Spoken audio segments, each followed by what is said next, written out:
Before you go, I just want to open up to questions. Let me start with a question on on the NASA data. I think one of the important things that we'll be looking at with other data sets and events is the data is not very well calibrated. Mm-hmm. Can you say just a little bit about how NASA goes through calibrating some of its Earth science data? Oh, yes. I mean, we very, very rigorous Earth science. I mean, all of our data sets, not just Earth science, go through extremely rigorous calibration. We don't release anything until it's really perfect. I mean, we have quick look data that is marked as quick look data.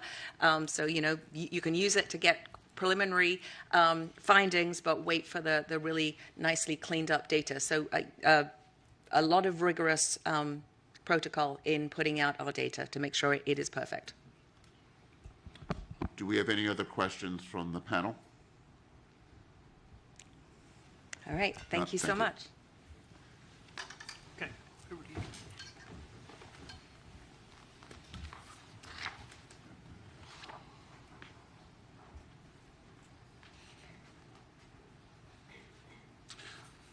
Hi, I'm David Spergel. I'm the chair of the panel.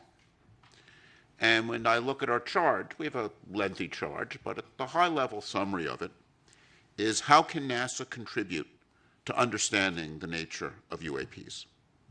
And our role here is not to resolve the nature of these events, but rather to give NASA guidance, to provide a roadmap of how it can contribute in this area. After my opening remarks, we'll hear from Sean Kirkpatrick from the AARO, and it's the AARO that's charged with leading the whole of government UAP effort. And they've already issued some preliminary reports on some of the events. NASA's role is to use its unique capabilities and its role as a civilian agency interacting with the scientific community in an open and transparent manner. And, you know, as Dr. Fox emphasized, the Defense and Intelligence Agency data on UAP are often classified primarily because of how the data is collected, not because what's in the data. If a camera on an F-35 took a picture of a bird, it's classified. If a spy satellite takes an image of a balloon, and we've had in the news some balloons recently, that data is classified.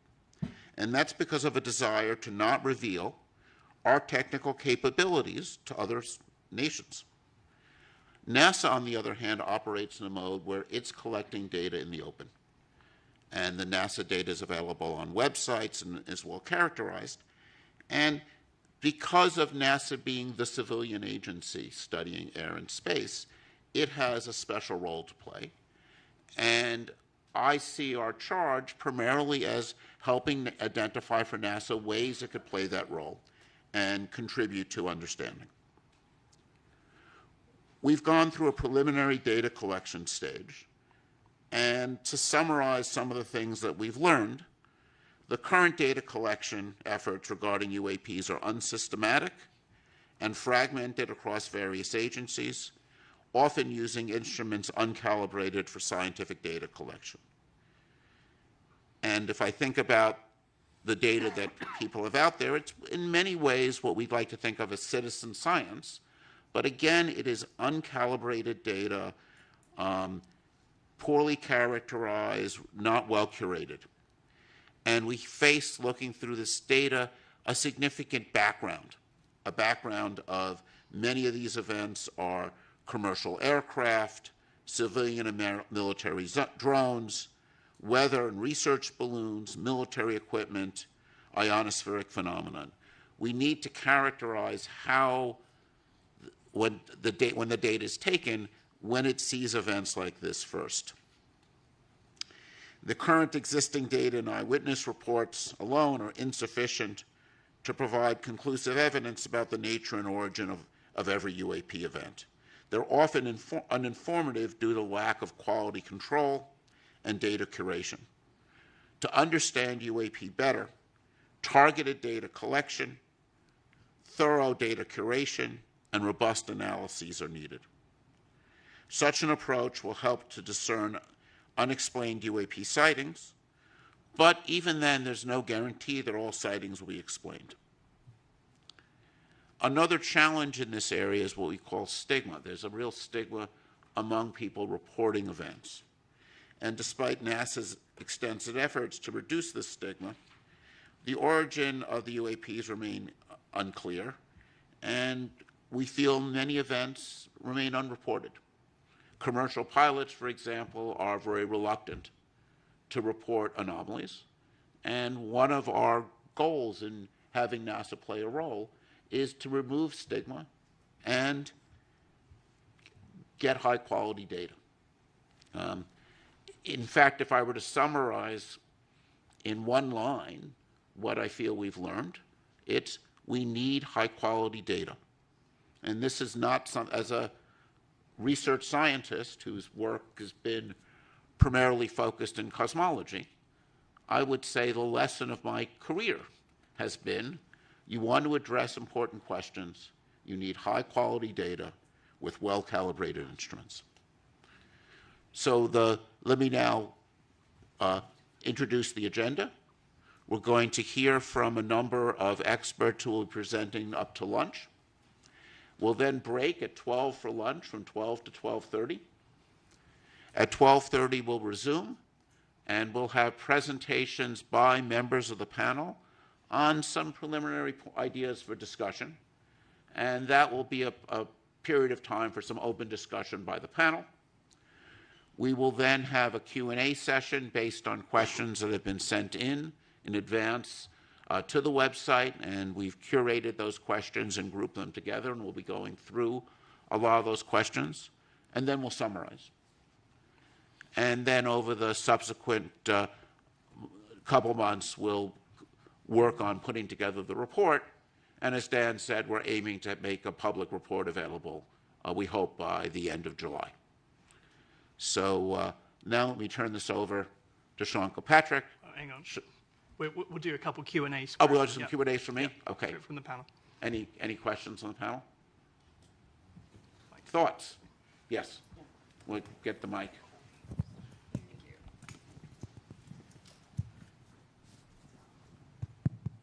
Yeah. So one of the things I think Dr. Fox said was looking at the release of data, very important for our study, when it's high quality.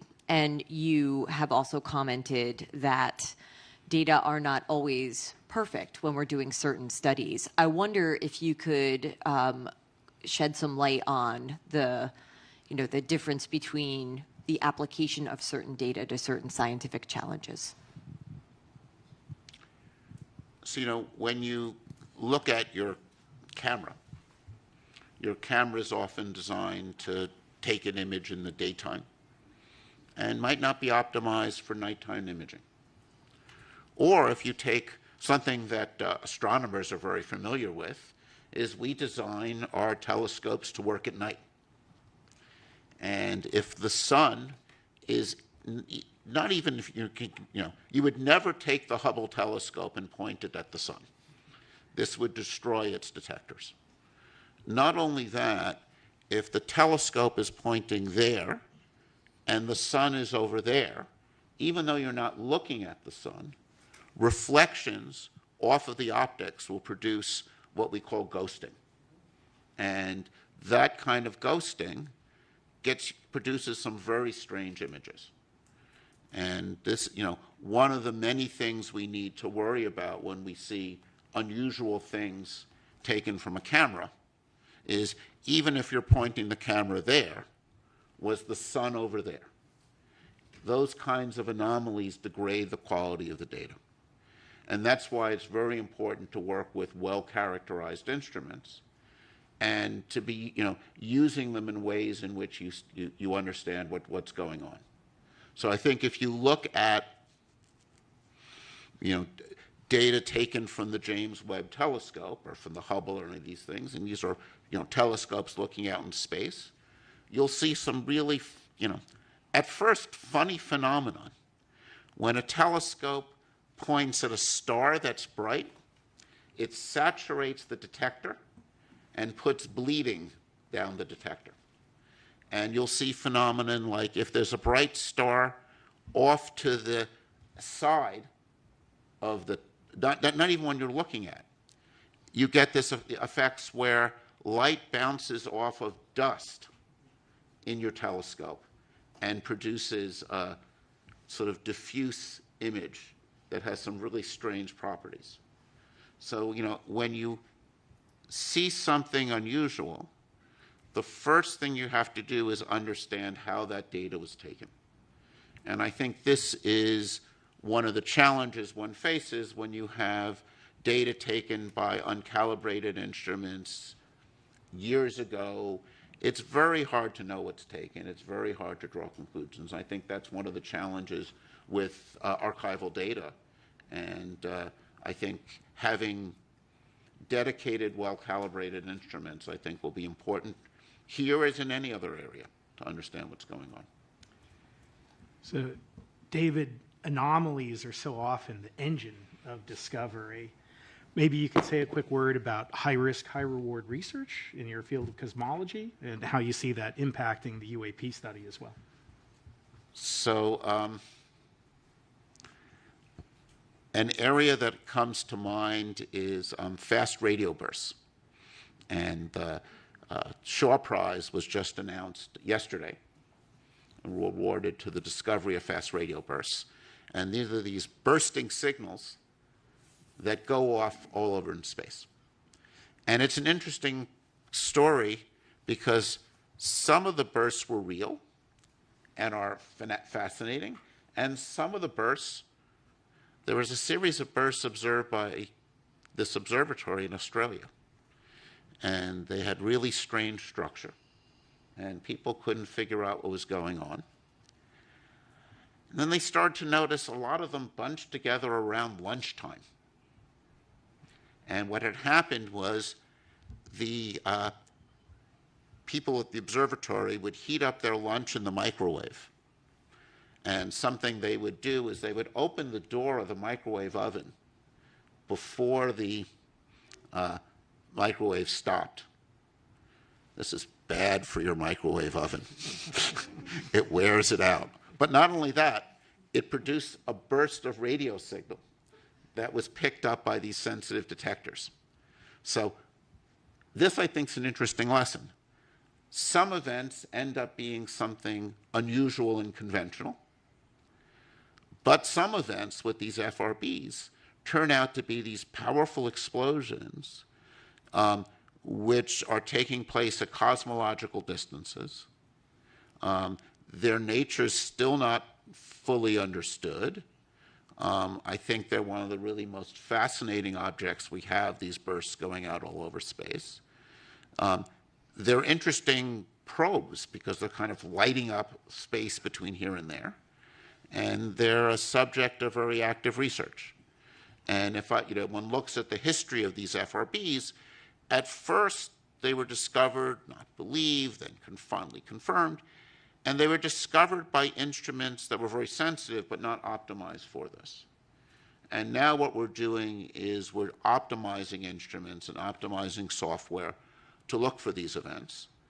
And it's often these surprises that turn out to be most interesting.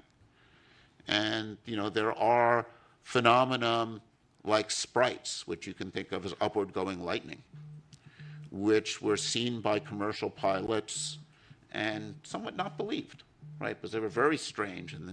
And it was really only when we were able to take very high-speed imaging data, data taken often from places like space station, that we were able to see that and learn about these fascinating ionospheric phenomena. So it's surprises are really interesting. I mean, I think this is one of the